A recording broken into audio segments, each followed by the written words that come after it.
네. 아, 안녕하세요. 지난 시간에 이어 대한민국 최고의 강연, 최강 1교시에서 강연을 맡은 인지심리학자 김경일입니다. 네. 안녕하세요. 지난번 제가 강연을 끝나고 난 다음에 한 분이 저한테 되게 재밌는 질문을 주셨어요. 제가 예전에 다른 방송에서 한번 그 말씀을 드렸던 내용인데 정말 맞냐고. 제가 설민석 선생님이랑 동갑 맞냐고. 동갑 맞아요. 네. 이 반응이 되게 싫고요. 네. 설민석 선생님 왜 이렇게 안 늙나 몰라요. 그렇죠? 네. 그래서 제가 또 말씀을 드렸죠. 중년의 몸매는 이런 진실함이 있어야 된다. 말씀을 드렸죠. 네. 오늘 강연 주제는 세대 소통입니다. 세대 소통. 야, 이거 정말 굉장히 중요한 주제죠. 그래서 오늘은 대한민국의 최고의 화두 중에 하나인 세대 소통에 대해서 어떻게 해야 하는가, 그것에 대해서 말씀을 드려보도록 하겠습니다.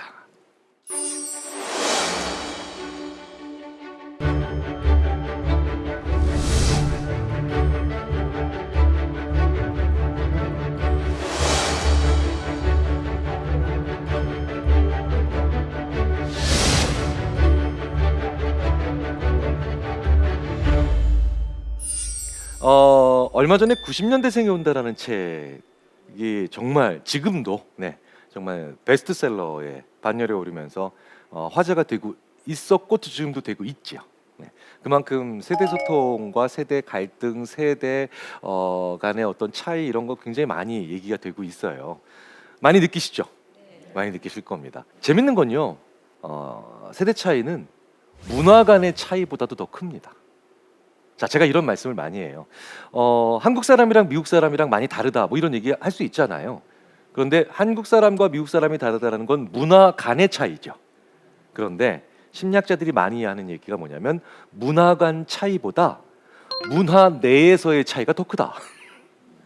그렇죠? 그러니까 예를 들자면 한국 사람과 미국 사람의 차이보다 한국 사람에서 부모님 세대와 자녀 세대의 차이가 더 클 수 있다 라는 얘기들을 얼마든지 할 수 있다는 거죠. 뭐 절절하게 느끼고 계실 겁니다. 하나만 예를 들어 볼까요? 저도 얼마 전부터 되게 재밌는 현상을 발견하고 있어요. 그림을 보시면요, 가운데에 있는 걸 덱스라고 하겠습니다. 자, 왼쪽과 오른 것 중에서 어떤 게 더 가운데 덱스랑 비슷해 보이세요? 왼쪽을 편의상 A라고 하겠습니다. 오른쪽을 B라고 하겠습니다. 자, A와 B 중에 어느 게 더 비슷해 보이세요? 벌써 이렇게 다르잖아요. 그렇죠? 자, 그러면 뭐 이것도 정답이 있는 건 아니에요. 네. 지난 시간에 의해서 굉장히 경계를 하고 계시는군요. 네. 마음의 문을 닫으시면 안 됩니다. 네. 심리학에 사람 마음에 정답이 있는 게 아니니까요.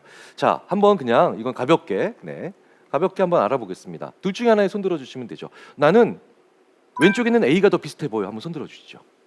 네. 좋습니다. 내리시고요. 나는 B가 더 비슷해 보이는데 좋습니다. 내리시고요. 벌써 차이를 못 느끼시겠어요? A를 고르신 분들이 조금 더 젊은 세대 분들이 많이 손 드셨어요. 네. B 손 드셨죠? 네. B 손 드셨죠? B 손 드셨죠? 네. 선생님들은 다 B 드세요. 특히. 자, B를 고르는 마음은 뭘까요? B를. 이게 왜 비슷하다고 생각합니까? 모양이 다른데도 근본이 같잖아요. 같은 집안 출신이에요. 같은 집안 출신. 그러니까 뿌리가 같으니까. 그런데 A를 고르신 분들, 그렇죠? 집중적으로 여기 이제 좀 젊은 연령대의 분들이 많이 드셨는데 A를 고르신 분들은 잠깐만, 덱스랑 A는 같은 구멍에 끼워 넣을 수 있잖아. 역할이 같은 거죠. 할 수 있는 기능이 같은 거예요. 재밌는 건요, 10년 전 혹은 20년 전에 우리나라에서 이걸 물어보면 굉장히 많은 분들이 대부분 B를 고르셨어요. 그런데 점점 우리도 젊은 세대로 갈수록 A를 고르시는 분들이 많아져요. 그러니까 같은 집안 출신이 아니더라도, 같은 곳에서 오지 않았어도 같은 일을 하면 같은 거야. 같은 구멍에 넣을 수 있고 같은 역할을 할 수 있으면 그런 거야. 벌써 우리 사이에서도 변화가 일어나고 있죠. 네. 어떨 때는 그래서 보면요, 그냥 아예 다른 나라 사람 같기도 느껴지기도 해요. 이제는 점점 저는 힘들어져요. 네. 대학생들한테 이제 쓸 수 없는 얘기들도 너무 많고요. 뭐 예를 들자면 이런 겁니다. 뭐 2002년 월드컵 얘기 이런 거 절대 못 해요. 네. 지금 대학생들한테 2002년 월드컵은 살수대첩이랑 다르지가 않아요. 같은 얘기거든요. 그러니까 저도 점점 이 친구들이랑 차이감을 느끼고 있으면서 당황해하기도 하고 한편은 좀 힘들어하기도 합니다. 게다가 더 큰 이슈가 생긴 거죠. 우리나라뿐만 아니라 모든 다른 나라도 그렇지만 특히 우리나라는 고령화 사회. 예전에는 훨씬 일찍 사망했잖아요, 인간이. 100년 전에 우리 조상님들은 40대 전후로 다 사망하셨어요. 대부분. 다시 또 100년 전으로 가면 30대 중반이었고요. 10,000년 전으로 돌아가 볼까요? 호모사피엔스의 역사를 잡는 방법은 여러 가지지만 30만 년으로 잡을 때 10,000년 전이라고 해도 무려 29만 년이 지난 후죠. 대부분의 시신들은 18세에서 20세입니다. 발견되는. 그러니까 18세, 20세 사이에 대부분 죽은 것 같아요. 그런데 100살이 넘게 사시잖아요. 무슨 얘기입니까? 훨씬 더 다양한 세대가 공존할 수밖에 없다는 거죠. 그런데 특히 한국 사람들은 이렇게 다양한 사람들이 공존하는 환경을 받아들이기가 좀 힘든 게 사실이었죠. 다양함과 반대말이 동질하다는 거잖아요. 한국 사람들이 굉장히 동질적인 사회에서 살아왔습니다. 환경도 그래요. 미국, 중국 혹은 러시아 같이 큰 나라에서 온 사람들은요, 한국에서 좀 생활을 하다가 한국어를 좀 알아들을 수 있게 돼서 TV에서 뉴스를 보게 되잖아요. 그러면 일기예보를 보다가 깜짝 놀래요. 왜? 말도 안 되는 일기예보가 나오거든요. 우리한테는 당연한데. 여기서 이렇게 얘기합니다. 계산캐스터가. 내일은 전국에 비가 내리겠습니다. 미국에선 단 한 번도 전국에 비가 내려본 적이 없어요. 중국이 전국이 추우면 기상 대재앙이 일어난 겁니다. 빙하기가 온 걸 거예요. 그렇죠? 그러니까 한 번도 같아본 적이 없는 그들과 늘 같은 우리. 게다가 우리나 한국은요, 비슷한 시기에 고등학교를 졸업하고요, 비슷한 시기에 사회에 나가고, 비슷한 시기에 결혼을 하며, 비슷한 시기에 아이를 낳고, 비슷한 시기에 또 여가 활동을 하고, 비슷한 시기에 은퇴를 합니다. 예. 그래서 항상 정년기라는 말이 있어요. 생각해 보세요. 결혼 정년기. 이 말을 외국 친구들한테 설명을 하는데 끝내 설명을 못했어요. 예. 왜냐하면 결혼 정년기라는 게 결혼할 때 최고로 좋은 연령대라는 거잖아요. 그럼 걔네들이 잠깐만. 그럼 결혼하면 나쁜 연령대도 있다는 얘기야? 아니 그런 건 아니고 모든 건 때가 있다는 뜻이지. 그러니까 그게 왜 그때여야 돼? 왜 그 좁은 범위 내에 있어야 돼? 이게 우리가 동질적이다라는 거죠. 근데 이 동질적이다라는 게 어떤 것이 있냐면, 장점은 그래서 갑자기 한마음 한뜻으로 통일된 행동을 하기엔 굉장히 좋습니다. 결국 2002년 월드컵 얘기를 하게 되는군요. 외국 언론들이 깜짝 놀랐죠. 어떻게 전 국민이 같은 색 옷을 다 입고 나오는지. 그죠? 어떻게 전 국민이 모든 동네 다 거리로 튀어나오는지. 한마음 한뜻으로. 우린 심지어 IMF 때 전 국민이 금을 모았고요. 네. 그렇죠? 국가적인 환난이나 재난이 있을 때 전 국민이 나와서 외적과 싸웁니다. 네. 그래서 외국어로 번역도 잘 안 되는 것도 있어요. 의병 막 이런 거. 그렇죠? 자, 그런데 여기에는 이런 통일된 힘이 나올 수 있는 강한 긍정적 측면도 있겠지만, 그러니까 여기에는 함정도 있겠죠. 바로 저 사람도 나랑 같을 거야. 너도 나랑 같은 생각할 거야. 라고 하는 가정을 은연중에 할 수밖에 없게 된다는 거예요. 사실은 이미 다양한 세대가 공존합니다. 예전에는 없었던 현상이죠. 예전에는 왼쪽과 오른쪽에 있는 각기 가장 나이 든 세대와 가장 젊은 세대는 공존할 수가 없었습니다. 인간의 수명이 그렇게 길지 않았기 때문에. 이젠 벌써 1940년대 산업화 세대, 저희 부모님 세대시죠? 부모님 세대, 우리나라를 정말 여기까지 끌어올리신 주춧돌을 놓으신 분들입니다. 그리고 그 유명한 베이비 부모 세대, 그렇죠? 이제 막 은퇴를 시작하시면서 가장 숫자도 많고요. 그리고 이제 또 다른 유명한 386 세대 많이 들어보셨죠? 그리고 X세대. 네. 그러니까 제가 X세대와 386 세대 꼭 가운데 있는 세대예요. 네. 그리고 뭐 밀레니얼 세대, 그리고 이제 뭐 Z 세대, 별의별 세대, 이제 뭐 별의별 세대 더 나오겠죠. 네. 이렇게 다양한 세대가 존재하고 있는데, 이 다양한 세대가 동질적이라고 생각하기 시작하면 우리는 내가 생각하는 걸 저 친구도 생각해야 됩니다. 근데 저 친구는 그렇게 생각 안 해요. 그럼 이상한 거죠. 그러니까 저 친구 좀 이상하니까 다른 게 아니라 틀리다는 생각을 하게 되고, 그런 과정에서 갈등은 많이 일어날 수밖에 없고 오해가 생길 수밖에 없다는 거죠. 자, 그럼 어떻게 풀어가야 될까요? 자, 먼저 그러기 위해서는 우리 인간의 욕구라는 게 무엇인지 먼저 이해를 하셔야 됩니다. 왜냐하면 결국 생각이 욕구로부터 나오거든요. 욕구가 없는데 어떻게 생각을 하겠어요? 그래서 이 욕구라고 하는 건 AI와 인간의 근본적인 차이이기도 합니다. 예전에 이세돌 구단이 2016년에 구글 알파고에게 바둑을 졌죠. 그런데 그 다음에 또 그때 당시에 아예 현재 세계 랭킹 1위였던 중국의 커제 구단이 또 알파고와 바둑 대결을 펼칩니다. 커제 구단은 알파고를 이기고 싶다는 욕구가 있었죠. 근데 결국은 끝내 못 이겼어요. 사실 훨씬 더 원사이드하게 졌죠. 그래서 커제 구단은 욕구가 좌절됩니다. 그래서 기사 보도를 보면, 그래서 마지막 대국을 지고 난 다음에 커제 구단은 그 욕구가 좌절돼서 다음 행동이 어떻게 나왔느냐? 술 마시면서 울었다고 나왔어요. 예. 그런데 구글 알파고는 커제 구단을 이기고 싶다는 욕구가 없었죠. 예. 그래서 구글 알파고는 이기고 난 다음에 구글 직원들과 함께 축하 파티를 열지 않았어요. 구글의 알파고는 커제 구단이 술 마시는 그 시각에 전원이 꺼집니다. 그러니까 다음 행동이 없는 거죠. 그러니까 욕구는 행동을 만들잖아요. 그러니까 욕구를 이해해야 그 사람의 다음 행동을 이해할 수 있겠죠. 그래서 저희는 세대 간의 문화가 다르다, 좋아하는 게 다르다, 트렌드가 다르다라고 하는 그런 피상적인 측면이 아니라 욕구라고 하는 것이 무언지에 대해서 근본적으로 시작을 한번 해보려고 합니다. 그런데 이 욕구가 참 재밌죠. 동물도 욕구가 있겠죠. 사람도 욕구가 있을 겁니다. 그런데 동물의 욕구가 더 정확합니다. 정확한 거는 부정확한 것보다 더 좋다라고 생각을 하시잖아요. 근데 그렇게 치자면 동물이 더 정확한 겁니다. 무슨 얘기냐? 자기가 무엇에 대해서 욕구를 가지고 있는지를 정확히 알고 있다는 거예요. 그래서 다른 것으로 대체가 불가능합니다.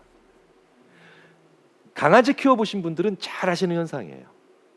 강아지 키워본 분들은요, 사료를 바꾸기가 얼마나 어렵다는 걸 알고 계세요. 강아지 키우는 분들은요, 처음에 A 회사의 사료를 쓰다가 A 회사에서 이 사료를 더 이상 만들지 않는데요. 그럼 이제 B 회사 걸로 바꿔야 됩니다. 그러면요, 절대 안 먹는다는 걸 가지고 되게 힘들어하십니다. 그래서 사료를요, 첫날에는 새 사료인 브랜드 B의 사료를 25%만 섞어야 돼요. 그리고 50, 75, 100 이런 식으로 거의 일주일 넘게 계속 이렇게 조금씩 늘려가면서 꼬셔야만 그 강아지는, 우리 집 강아지는 새로운 브랜드의 사료를 먹기 시작합니다. 우린 그렇지 않죠. 배고파. 이러다가 야, 짜장면 먹을까? 이러다가 옆에서 삼천짬뽕을 먹고 있는 거 보면, 야, 짜장면 먹으러 들어갔지만 얼마든지 삼천짬뽕 먹을 수 있어요. 되게 쉽게 대체를 한다는 거죠. 인간은 자기가 10점 만점에 9.5의 굉장히 강한 욕구를 지니고 있다는 걸, 지금 상태에서 지니고 있다는 걸 느끼고 있습니다. 즉 나는 지금 욕구가 굉장히 센 게 있어요. 근데 그게 뭔지를 잘 모르는 거예요. 그게 뭔지를. 예. 그런데 동물들은 그게 뭔지도 아는 거예요. 그러니까 A 브랜드의 사료에 대한 욕구에 대한 것을 가지고 있기 때문에 B 브랜드로 대체가 안 되는 겁니다. 그런데 인간은 그게 대체가 쉽게 돼요. 왜? 부정확하거든요. 이게 얼마나 재밌는 현상인지 일상적인 생활로 한번 말씀드려 볼까요? 제가 대학교 1학년 때 영희라는 여자친구를 되게 사랑했습니다. 가명입니다. 네, 가명입니다. 네, 실명 아닙니다. 네, 네. 이게 실명이면 좀 큰일 나죠. 네. 제가 영희라는 여자친구를 되게 좋아했습니다. 그런데 어느 날 갑자기 이 영희가 저를 버리고 저보다 훨씬 잘난 남자친구를 사귀었어요. 제가 날이면 날마다 너무너무 슬퍼서 괴로워합니다. 영희야, 어떻게 사랑이 변하니? 막 이러면서. 그렇죠? 근데 옆에 있는 제 친구가 영범이라는 친구가 와가지고, 얘는 실명입니다. 네.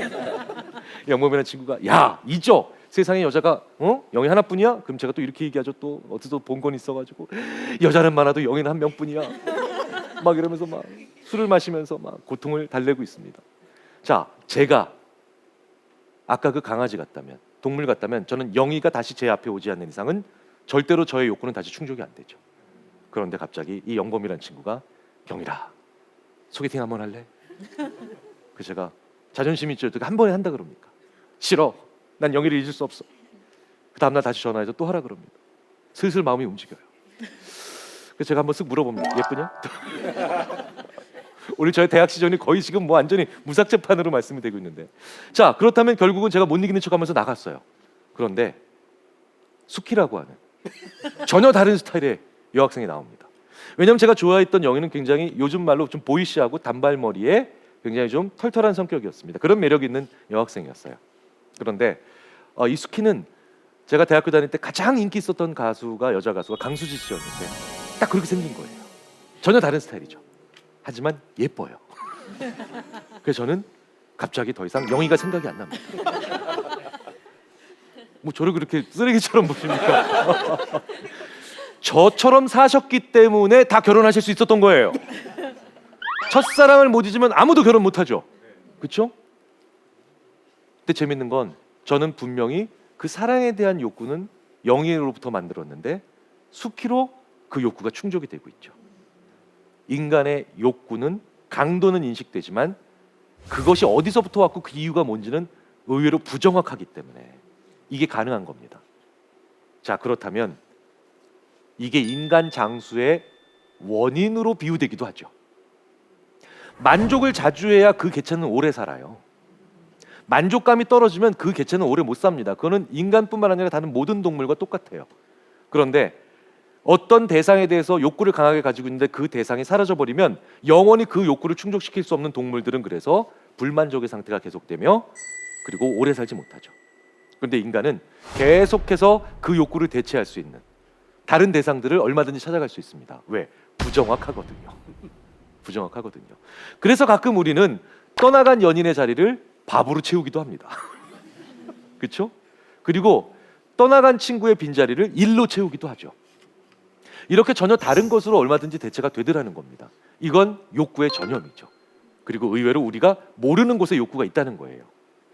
우리가 그렇기 때문에 스티븐 핑커와 같은 당대 최고의 인간 연구자들은 우리가 다른 동물들보다 더 많은 일을 할 수 있는 건 다른 동물들보다 본능이 적어서가 아니라 훨씬 더 많아서다. 근데 그게 본능이라기보다는 그러니까 욕구의 종류가 얼마든지 많아질 수 있다는 거죠. 그리고 대체가 가능한 겁니다. 다른 것으로도 얼마든지 채워질 수 있다는 거죠. A라는 종류의 욕구가 충족이 되지 않았는데 전혀 다른 C와 D의 영역에서 그걸 충족할 수 있다는 거예요. 그러니까 우리 인간의 욕구를 매슬로우라고 하는 심리학자처럼 생리적 욕구, 안전에 대한 욕구, 애정, 소속, 자아 실현 뭐 이렇게 인식 가능한 걸로만 보는 건 문제가 있습니다. 저게 틀렸다는 얘기가 아니라 저거 말고도 재밌는 측면들이 많다는 거죠.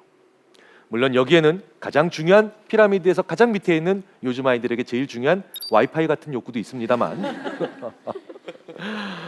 이렇게 인간의 욕구는 우리가 상상 가능한 그런 인식 가능한 명시적인 것뿐만 아니라 다른 측면들이 많을 거라는 거예요. 그런데 우리는 여전히 욕구를 과목별로 이렇게 구분하죠. 그렇죠? 그래서 초중고 학생들이 인생에서 제일 추구하고 싶은 것은 뭐 돈, 명예, 권력, 인기 뭐 이렇게 우리는 과목별로 얘기를 하고 있지만 여기에는 우리가 모르는 측면들이 많이 있다는 겁니다. 대표적인 하나를 들어볼게요. 배가 고픕니다. 내가 배가 고프면요, 당연히 음식에 대한 욕구가 상승하겠죠. 근데 놀랍게도 음식에 대한 욕구가 상승하는 건 저 파란색 그래프만큼 올라갑니다. 평상시보다. 더 재밌는 건 내가 배가 고플 때 그 욕구를 충족시켜 줄 수 있는 건 음식이잖아요. 만년필은 욕구를 충족시켜 줄 수 없죠. 그리고 노트도 욕구를 충족시켜 줄 수 없죠. 이렇게 욕구를 충족시켜 줄 수 없는 무관한 아이템들에 대한 욕구는 평상시보다 2배로 떨어집니다. 그러니까 무슨 얘기냐? 내가 어떤 것에 대한 욕구가 생기면 그걸 충족시켜 줄 수 있는 게 요만큼 상승한다면 그것과 무관한 건 2배로 떨어져서 이 낙폭만큼을 다 합쳐서 우리는 그게 좋아져지는 거예요. 그래서 제가 가끔 학생들한테 어떤 일을 해결하는데 네가 무관한 사람이라면 그 일 근처에 있지 말라고 가르칩니다. 오늘 우리 회사에서 A라는 프로젝트를 빨리 해결해야 되는데 나는 그 A라는 프로젝트를 해결하는데 별로 관련이 없는 사람이에요.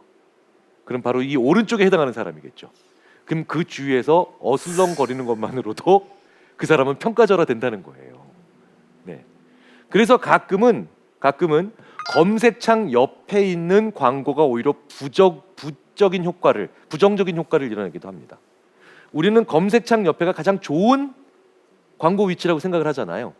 그런데 내가 오늘 뭔가 되게 찾고 싶은 게 있어요. 찾고 싶은 게 있다면 그것과 무관한 광고가 옆에 있으면 더 누르겠죠. 그렇죠? 이런 식으로 의외의 효과가 일어나기도 합니다.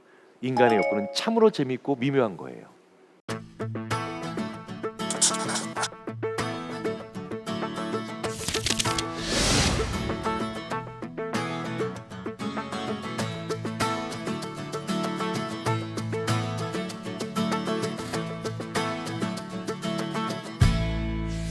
인간의 욕구를 이렇게 두 가지 완전히 다른 방향으로 나눠보고, 그리고 이거에 따라서 이런 상상을 한번 해보겠습니다.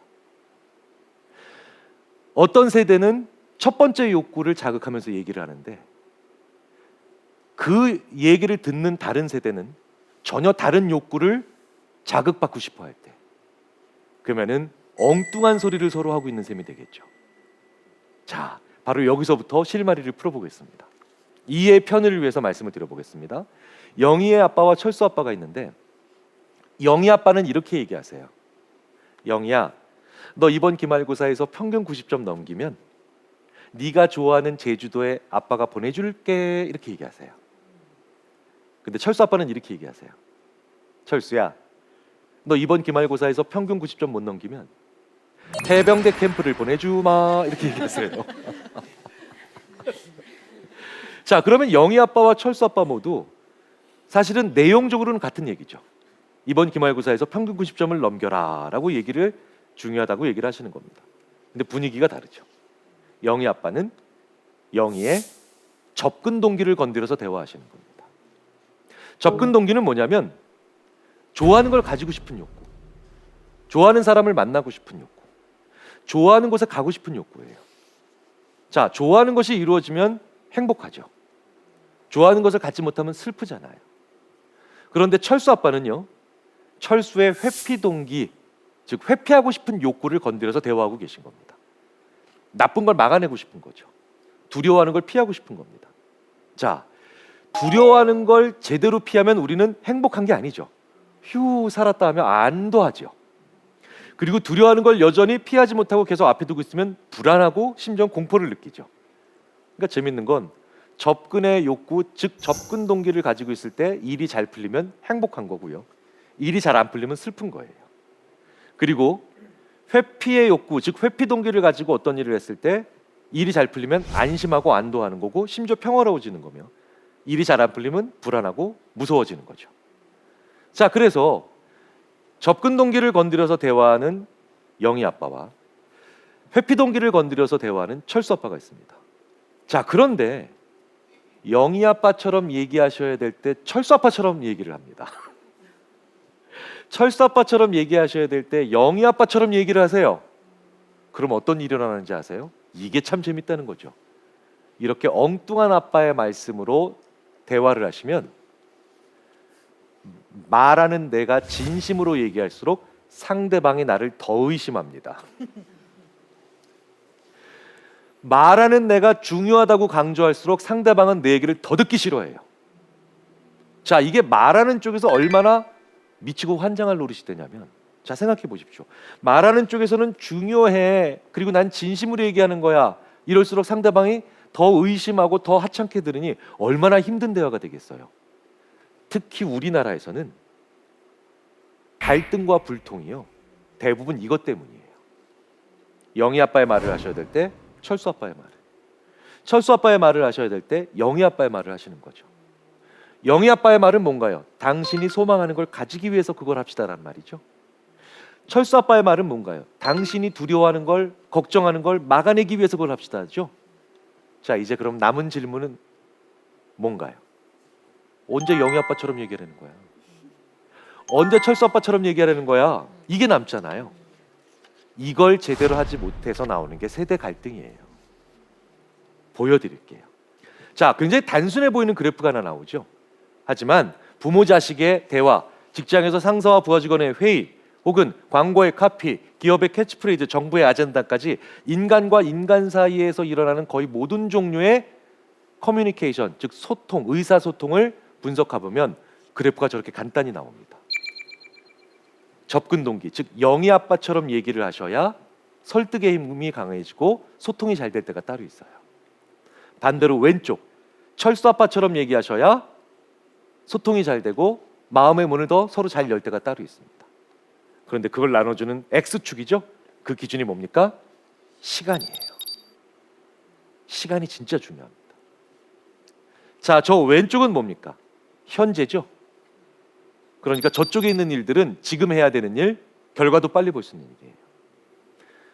이 오른쪽으로 갈수록 오래 해야 되는 일, 길게 해야 되는 일이죠. 그러니까 그 일의 결과도 혹은 결실도 먼 미래에 볼 수 있는 일들입니다. 자, 보시면 아시겠지만 길게 해야 되는 일일수록, 오래 해야 되는 일일수록 접근 동기, 즉 영희 아빠의 말을 하셔야 됩니다. 당신이 소망하는 걸 가지기 위해서, 만나기 위해서 그걸 합시다. 이 말에 사람들은 그래야 되겠다라고 이해를 하는 거예요. 반대로 지금 당장 해야 되는 일일수록, 결과도 빨리 볼 수 있는 일일수록 철수 아빠처럼 얘기를 하셔야 됩니다. 그걸 함으로 인해서 무엇을 막을 수가 있는가를 얘기를 하셔야 내 말에 귀를 기울이기 시작하죠. 정말 많은 실험 연구를 통해서, 그리고 실제 사례를 분석해서 저희는 이 그래프 한 장을 최근에 얻었습니다. 사람은요, 긴 시간의 일을 해야 될 때는 그걸 함으로 인해서 어떤 소망이 이루어질 수 있는가를 얘기해 주는 사람의 말을 들으며 희망을 가지고요.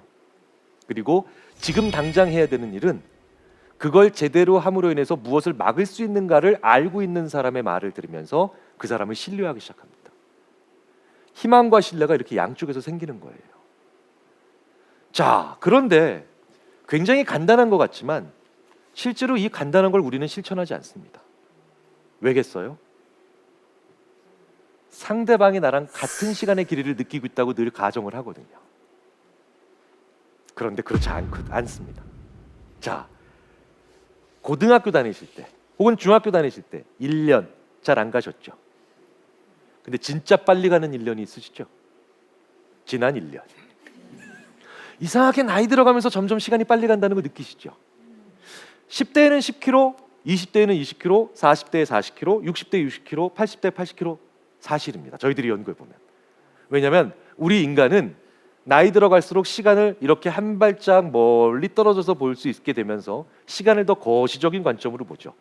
그러니까 시간 안에서 헤엄치지 않습니다. 그러니까 점점 더 시간은 빨리 지나갑니다.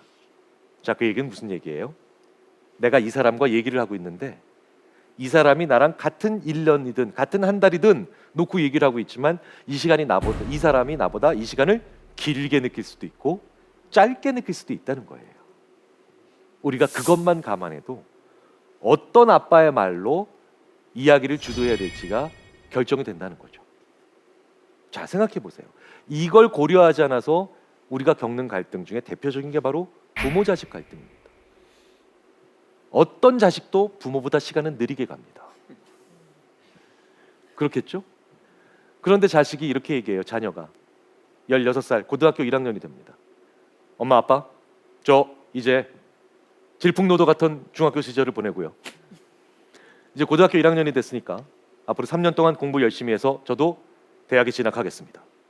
얼마나 기특합니까? 그런데 얘가 16살짜리예요. 16살짜리 아이에게 3년이라고 하는 시간, 일단 길까요, 짧을까요? 길죠. 네. 이건 그냥 긴 게 아니에요. 네. 이 길이를 설명드리기 위해선 불교적 개념이 필요합니다.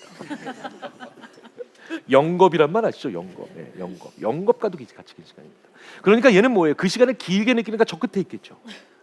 근데 얘를 늦둥이로 나와서 금이와 오기와 키워주고 계신 부모님께서는 50대 초반이세요. 쾌속질주하고 계시죠. 그러니까 이쪽에 가 계세요. 그러니까 이쪽에 있는 부모님은 아이의 회피 동기를 건드려서 공부를 하라고 설득하게 만들게 되어 있죠. 그래서 전국의 모든 아이들은 부모님한테 공부해야 되는 얘기를 써보라고 하면 대부분 이렇게 적습니다. 너 낙오자가 되지 않으려면, 너 잉여 인간이 되지 않으려면, 살신성인도 하시더라고요. 너 나처럼 살지 않으려면. 근데 아이들은 정작 제일 좋아하는 급분이 뭔지 아세요? 제가 수십 개를 보고 골라봐라고 했더니 압도적으로 1등으로 나오더라고요. 30분 더 공부해라. 미래 배우자의 얼굴이 바뀐다. 네. 아이들이 외모지상주의라서 그럴까요? 그게 아니죠. 건국 이래 최초로 자기네들의 접근 동기를 건드리는 영희 아빠처럼 얘기하는 그 분을 만난 거예요. 자기네들이 본 3년은 길잖아요. 어떻게 인간이 긴 시간을 머뭇대지 않기 위해 삽니까? 인간은 머뭇대기 위해 사는 거예요. 긴 시간은. 그런데 더 시간이 빨리 가는 정말 늦둥이로 나온 부모님들은 얼마나 시간이 빨리 가고 있는지 저희들은 이 그분이 제일 마음에 드는데요. 고르셨는데 그게 이거예요. 잠은 죽어서 자라. 뭐 이런 거. 그 아이들이 얼마나 갈등이 심하겠습니까? 그 사람과 내가 같은 시간을 얼마나 다른 길이로 느끼고 있는가만 먼저 한번 확인해 보세요. 그럼 나의 언어가 결정되고요. 그 사람과 훨씬 더 많은 소통을 하실 수가 있게 됩니다.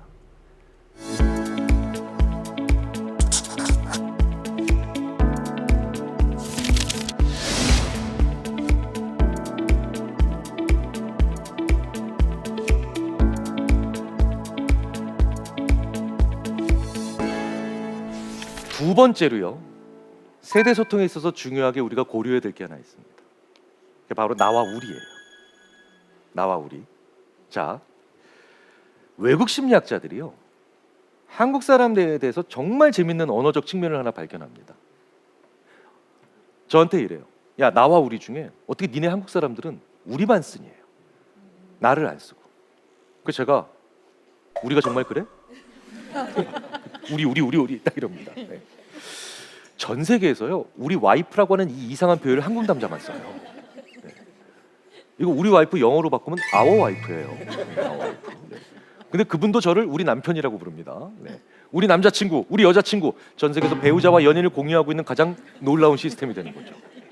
어떻게 나를 써야 될 때 우리를 쓰냐는 거예요. 네. 내가 사는 나라도 마이 컨트리라는 표현을 굉장히 많이 씁니다. 지금까지 살아오시면서 한 번이라도 우리말로 마이 컨트리 해보신 적 있으세요? 한번 꼭 해보세요.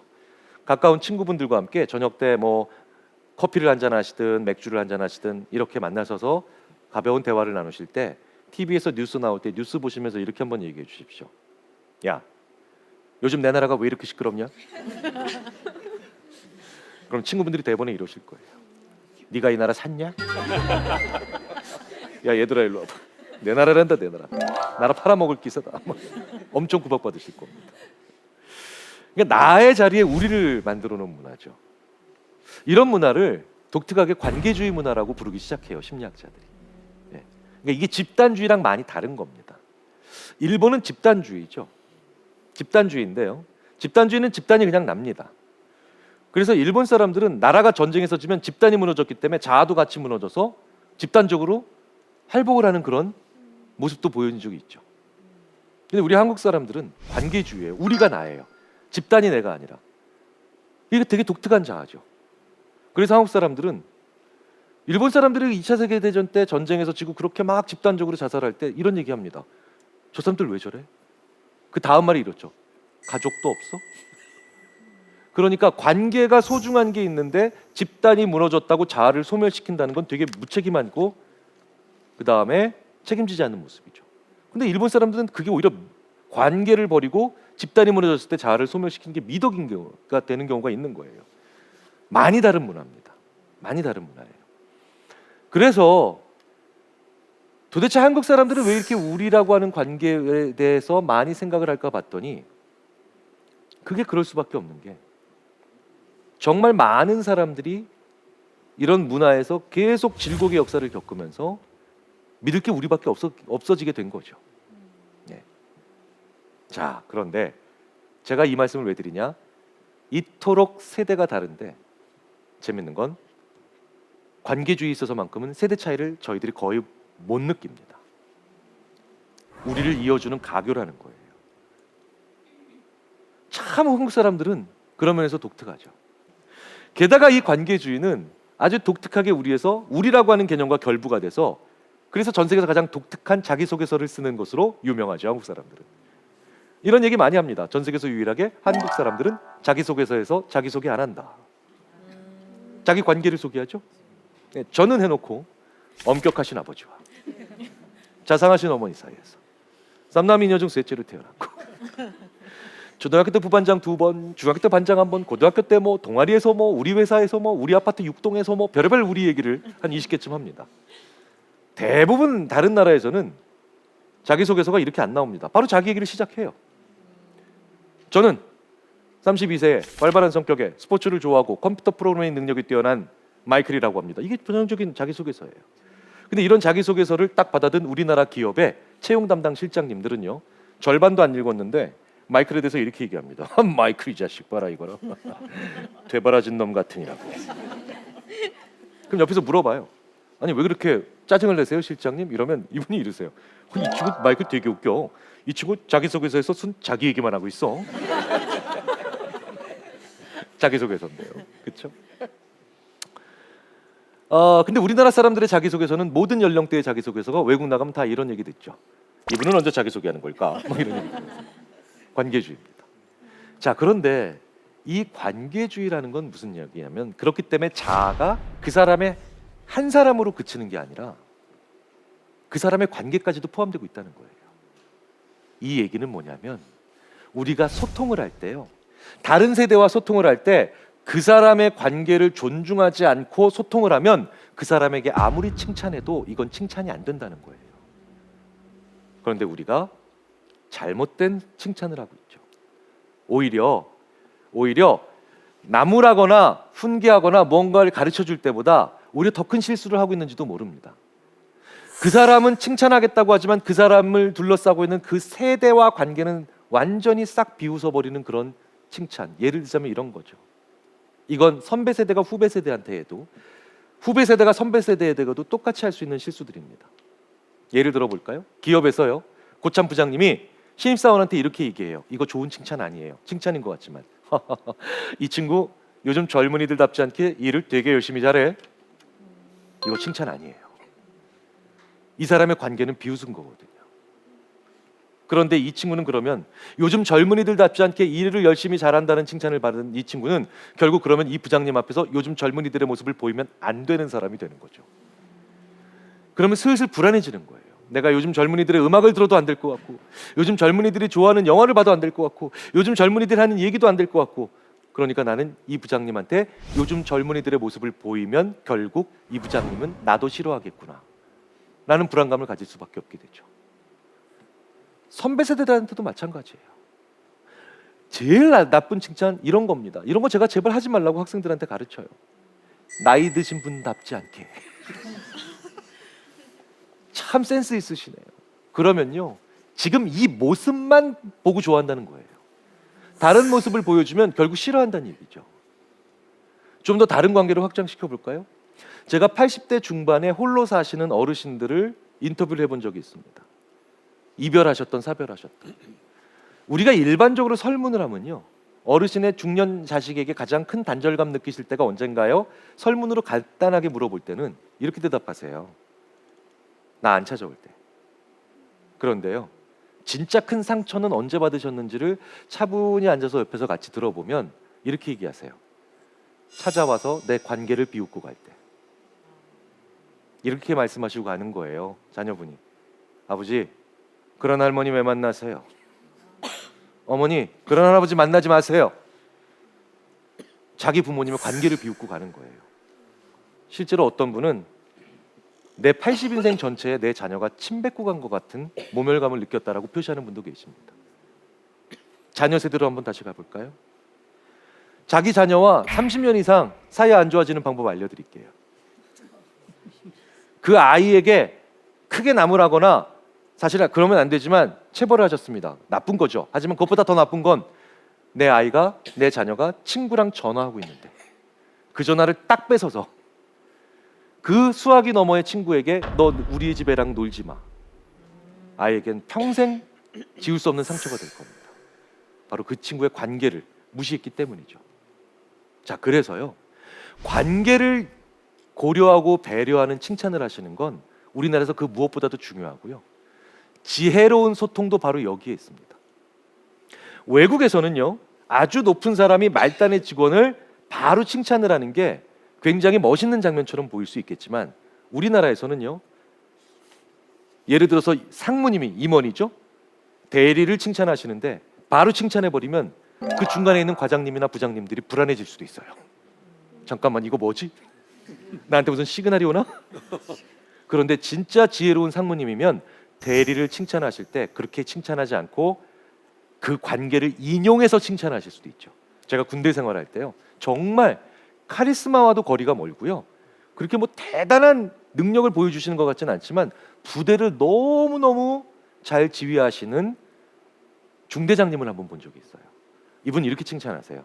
병사를 칭찬할 때, 이야, 김소희 말이 맞구만. 그럼 병사가 네, 딱 이러죠. 자네 소대장이 자네가 늘 열심히 군복무하고 항상 매사에 성실하다 그랬는데 그 친구 눈이 정확해, 이러고 가요. 그러면 그 병사는요, 가서 그 자기 소대장님에게 더 높은 중대장님이 했던 얘기를 전달하죠. 그러면 그 소대장님은 자기의 지휘권도 살고요, 그리고 그 중대장님은 자기가 그냥 하는 칭찬이 아니라 정확한 칭찬을 했다라고 하는 정당성까지도 부여받습니다. 그래서 항상 남을 인용해서 칭찬하십시오.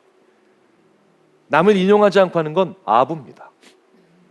그러니까 우리는 인용을 하는 칭찬에 신뢰를 하게 되어 있거든요. 특히 우리나라 같은 관계주의에서는 굉장히 그 경향이 강합니다. 우리 사회가 나라는 사회랑 우리라고 하는 자아가 각기 다른 역할을 담당하고 있어요. 되게 재밌게도요, 식당에서요, 혼자 식사를 하실 때는 내가 그냥 좋아하는 거 드시게 되겠죠. 그런데 우리 회사를 대표해서, 우리 부서를 대표해서, 혹은 우리 부녀회를 대표해서 회식 장소를 골라오셔야 돼요. 이러면 욕 안 먹을 때를 골라와야 됩니다. 기본적으로 심리학에서요, 나는 접근 동기를 충족시키고 싶은 자아고요, 영희 아빠의 말을 좋아합니다. 반대로 우리는 나쁜 걸 막아내서 일어나면 안 되는 일을 막아내고 싶은 철수 아빠의 말을 더 좋아하죠. 그래서 나와 우리가 각기 좋아하는 게 달라요. 그런데 우리는 우리나라고 우리 사회죠. 이 얘기는 뭐예요? 우리는 철수 아빠의 말을 너무 많이 하고 있다는 겁니다. 그것만큼은 막아내기 위해서, 그것만큼은 안 되기 위해서, 그리고 나쁜 것으로부터 빠져나가기 위해서 우리는 이런 마음을 더 많이 가지고 있다는 거죠. 그 과정에서 제가 지난 시간에 말씀드렸던 좋아하는 것을 알아가야 우리가 정말 내 인생을 행복하게 살 수가 있는데, 거기서 어떤 착각이 일어나냐면 원하는 걸 좋아하는 것으로 착각하는 그런 현상이 하나 조심해야 될 게 일어난다는 거죠. 그걸 바로 저희 심리학자들은 원투와 라이크의 착각이라고 합니다. 이게 한국 사람들이 많이 빠지는 함정이에요. 지금 무엇을 되게 좋아하고 있으시다면, 되게 원하고 계시다면, 강하게 바라고 있으시다면 한 번쯤 고민해 보셔야 됩니다.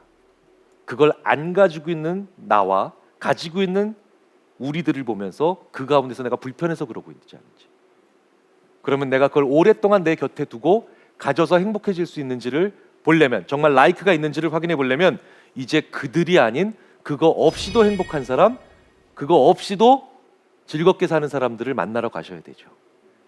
그 과정을 거치지 않았기 때문에 우리는 수많은 것을 지불하고도 가졌던 것, 수많은 것을 소모하고도 누렸던 것들을 결국은 가지게 되는 순간 허탈해지는 그런 인생의 낭비를 할 수 있게 된다는 겁니다. 전 세계에서 제일 열심히 사는 한국 사람들은 그래서 전 세계에서 가장 낙천적인 사람의 비율이 적습니다. 낙천적이다라는 건 뭔가요? 스트레스 아예 안 받는 겁니다. 이렇게 사시려면 우리나라에서 태어나신 게 잘못된 거예요. 우리나라 사람들은 낙천적인 사람 거의 없습니다. 그런데 우리나라에서는 그렇기 때문에 낙관적으로 사는 것밖에 방법이 없는데요, 낙관적이다라고 하는 건 스트레스는 많이 받으시는 거예요. 그럼에도 불구하고 긍정적인 말과 행동을 하시는 거죠.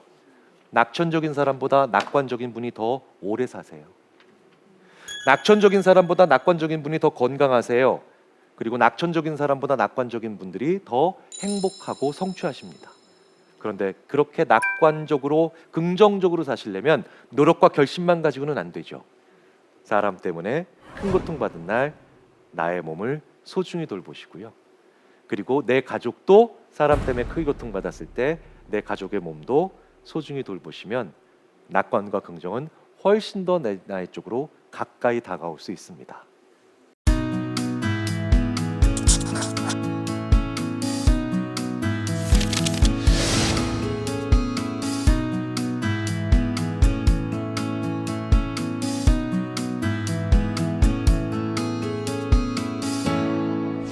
질문 혹시 있으시면 주시죠. 네. 아, 네. 네. 네, 좋은 강연 감사합니다. 감사합니다. 네. 네. 그 부모 세대와 자식 세대 간 인식 차이를 묻는 설문조사에서 부모는 자식과의 관계가 좋다고 말하는 반면 자식은 부모와 관계가 좋지 않다라고 답변하는 경우가 있다고 하는데요. 서로 답변이 다른 이유가 무엇인지 궁금합니다. 축구에서요. 똑같이 뛰고 있는데 공격수보다 수비수가 많이 지칩니다. 왜 그렇겠어요? 공격수는 자기가 움직이고 싶은 대로 움직이죠. 근데 수비수는 얘를 보고 움직여야 되죠. 그러니까 자기가 원하지 않은 방향대로 움직이기 시작하면 사람들은 더 많이 지치고 괴로운 겁니다. 마찬가지로 부모님도 그러세요. 수비수가 예측하지 못하는 상태에서 공격수의 움직임을 보면서 계속 순간적으로 쫓아가면서 지치는 것처럼 예측하지 못하는 것 때문에 사람이 힘들고 지치는 거예요. 자, 무슨 얘기냐? 부모님이요, 자녀에게 예측할 수 있도록 하시면 똑같은 일도 훨씬 덜 힘들게 만드실 수 있어요. 아이들과 부모님 사이에서 제일 사이 안 좋아질 때가 아주 사소한 것부터 시작되죠. 어머니께서 이래요. 자, 밥 먹어. 아이는 공부를 할 수도 있고 게임을 할 수도 있고 TV를 볼 수도 있고 어쨌든 무엇이든 하고 있는데 전혀 예상하지 못한 상태에서 밥 먹으라는 명령을 받습니다. 그럼 아이는 자기가 하던 행동을 빨리 마무리해야 되는데 그게 되질 않죠. 그러면 한 2분 정도 기다리는 엄마는 밥 먹어! 이것들은 꼭 소리를 질러야 돼! 라고 얘기하죠. 아이들 방에 들어갈 때도 마찬가지예요. 똑똑 팍 여는 거랑 그냥 팍 여는 거랑 뭐가 달라요? 근데 부모님은 나 놓고 했거든? 이렇게 얘기합니다. 네. 제가 제 아이랑 그 문제를 겪고 있을 때 제가 한번 꾀를 낸 적이 있죠. 네. 카카오톡, 문자 이런 건 은근히 나쁘지 않아요. 제가 이렇게 합니다. 30분 후에 네 방에 들어갈 거야. 예상하게 해주니까 얘는 30분 동안 완벽히 자기가 했던 모든 것들을 숨길 수 있었고 저를 맞이할 준비가 되는 거죠. 인간이 가장 싫은 게 불안이라고 말씀드린 적이 있고, 그리고 가장 그 불안이 커지는 게 모호하고 불확실한 거죠. 확실하게 만들어 주시면 돼요. 내가 언제 너한테 갈 거고, 그리고 밥도 30분 있다 밥 먹을 거야, 6시에 밥 먹을 거야 알려주시기 시작하면 아이들의 점수가 따라 올라가기 시작합니다. 그래서 상대방의 만족도가 나의 행복도보다 떨어지고 있다면 그 사람을 더 예측하게 만들어 줄 수 있는 것만으로도 훨씬 더 내 쪽으로 끌어올 수 있는 그런 방법이 됩니다. 세계적인 언어 심리학자 마이클 토마셀로라고 하는 사람이요, 모든 세대는 이전 세대보다 더 지혜롭고 다음 세대보다 덜 지혜롭다 그래요. 참으로 재밌는 건 이 문장을 놓고 어떻게 반응하시느냐에 따라서 정말 배울 수 있는 세대냐 아니면 배울 게 별로 없는 분이냐가 갈려집니다. 제 경험상 모든 세대는 이전 세대보다 더 지혜롭고 다음 세대보다 덜 지혜로워. 야, 어른들 생각보다 아이들은 똑똑하고 아이들 생각보다 어른들은 그렇게 똑똑하지 않아. 이런 문장을 줬을 때, 문구를 들려드렸을 때 어떤 분이든 정말 그래 맞아 라고 얘기하시는 분은 정말 배울 게 많은 선배들이셨어요. 그런데 무슨 말도 안 되는 얘기야 라고 얘기할수록 그분들한테 별로 배울 게 없더라고요. 그래서 오늘 제가 드리고 싶은 마지막 말씀이 바로 이렇습니다. 모든 아이들은 나보다 똑똑할 거예요.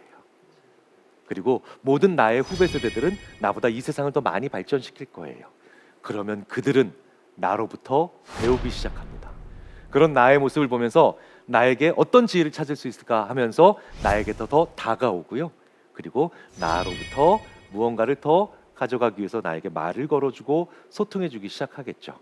그래서 따라올 수 있는 사람들이 되지 않을까 생각이 됩니다.